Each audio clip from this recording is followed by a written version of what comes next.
नमस्कार भक्तजन। गुरुवार को भगवान बृहस्पति की पूजा का विधान है। इस पूजा से परिवार में सुख शांति रहती है। जल्द विवाह के लिए भी गुरुवार का व्रत किया जाता है। आइए आरंभ करते हैं गुरुवार व्रत की विधि। गुरुवार की पूजा विधि विधान के अनुसार की जानी चाहिए। व्रत वाले दिन सुबह उठकर बृहस्पति देव का पूजन करना चाहिए। बृहस्पति देव का पूजन पीली वस्तुएं, पीले फूल, चने की दाल, मुनक्का, पीली मिठाई, पीले चावल और हल्दी चढ़ाकर किया जाता है। इस व्रत में केले के पेड़ की पूजा की जाती है और पूजन के समय मन, कर्म और वचन से शुद्ध होकर मनोकामना पूर्ति के लिए बृहस्पति देव से प्रार्थना करनी चाहिए। जल में हल्दी डालकर केले के पेड़ पर चढ़ाएं। केले की जड़ में चने की दाल और मुनक्का चढ़ाएं। साथ ही दीपक जलाकर पेड़ की आरती उतारें। दिन में एक ही समय भोजन करें। खाने में चने की दाल या पीली चीजें खाएं। नमक न खाएं। पीले वस्त्र पहने, पीले फलों का इस्तेमाल करें।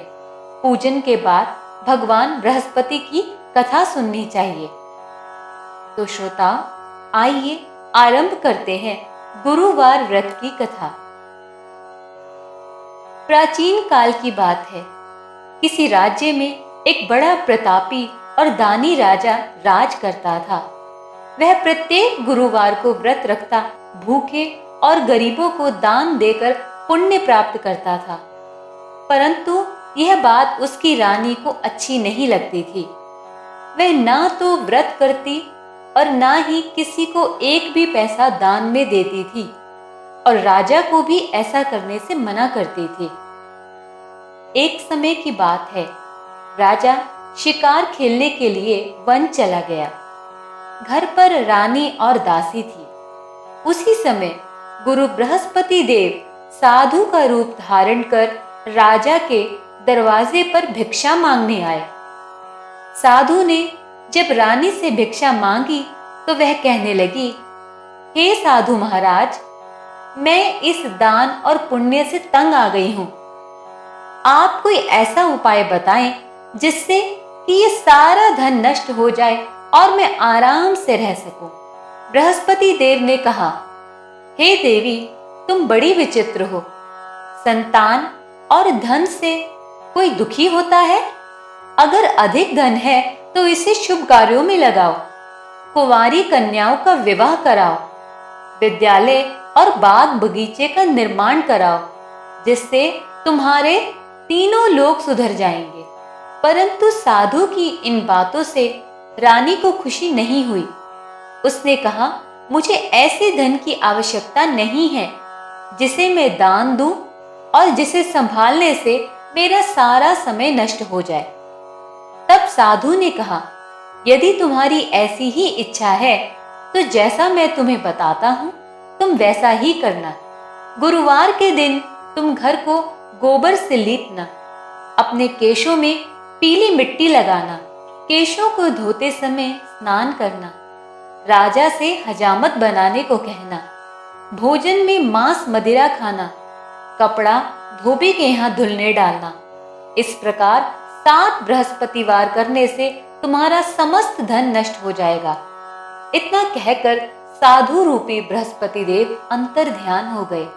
साधु के अनुसार कहीं बातों को पूरा करने के लिए रानी को केवल 3 बृहस्पतिवार ही बीते थे कि उसकी समस्त धन संपत्ति नष्ट हो गई।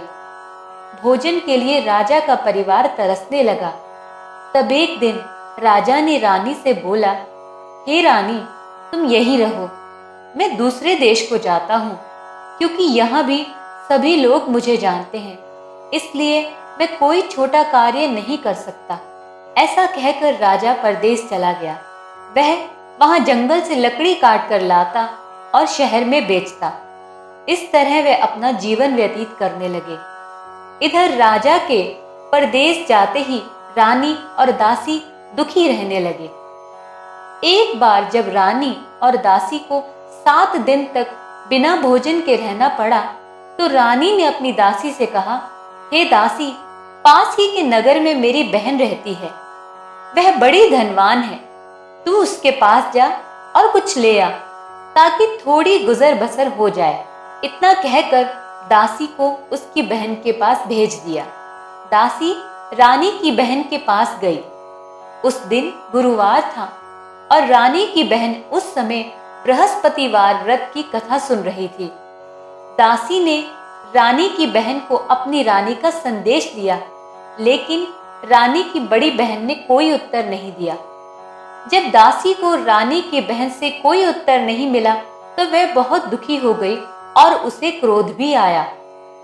दासी ने वापस आकर रानी को सारी बात सुना दी।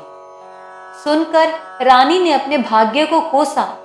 उधर रानी की बहन ने सोचा कि मेरी बहन की दासी आई थी, परंतु मैं उससे कुछ नहीं बोली, इससे वह बहुत दुखी हो गई होगी। कथा सुनकर और पूजन समाप्त करके वह अपनी बहन के पास गई और कहने लगी, हे बहन, मैं बृहस्पतिवार का व्रत कर रही थी। तुम्हारी दासी मेरे घर आई थी, परंतु जब तक कथा होती है तब तक ना उठते हैं ना ही बोलते हैं, इसलिए मैं नहीं बोली। कहो दासी क्यों आई थी? रानी बोली, बहन, तुमसे क्या छुपाऊं, मेरे घर में खाने को अनाज नहीं था। ऐसा कहते कहते रानी की आंखें भर आई। उसने दासी समेत पिछले 7 दिनों से भूखे रहने की सारी बात अपनी बहन को विस्तार पूर्वक सुना दी। रानी की बहन बोली, देखो बहन, भगवान बृहस्पति देव सबकी मनोकामना को पूर्ण करते हैं।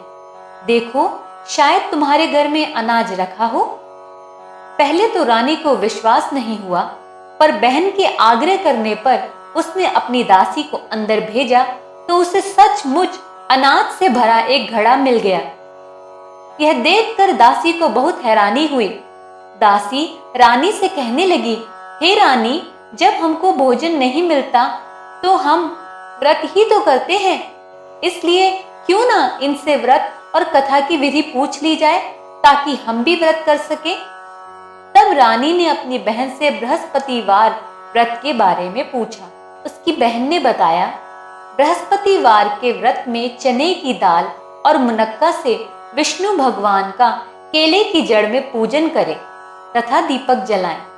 व्रत कथा सुने और पीला भोजन करें, इससे बृहस्पति देव प्रसन्न होते हैं। व्रत और पूजन की विधि बताकर रानी की बहन अपने घर को लौट आई। 7 दिन के बाद जब गुरुवार आया तो रानी और दासी ने व्रत रखा। घुड़साल में जाकर चना और गुड़ लेकर आए, फिर उससे केले की जड़ तथा विष्णु भगवान का पूजन किया। अब पीला भोजन कहां से आए, इस बात को लेकर दोनों बहुत दुखी थे। चूंकि उन्होंने व्रत रखा था, इसलिए बृहस्पति देव उनसे प्रसन्न थे। इसलिए वे एक साधारण व्यक्ति का रूप धारण कर 2 थालों में सुंदर पीला भोजन दासी को दे गए। भोजन पाकर दासी प्रसन्न हुई और फिर रानी के साथ मिलकर भोजन ग्रहण किया। उसके बाद वे सभी गुरुवार को व्रत और पूजन करने लगे। बृहस्पति भगवान की कृपा से उनके पास फिर से धन संपत्ति आ गई, परंतु रानी फिर से पहले की तरह आलस्य करने लगी। तब दासी बोली, देखो रानी, तुम पहले भी इसी प्रकार आलस्य करती थी।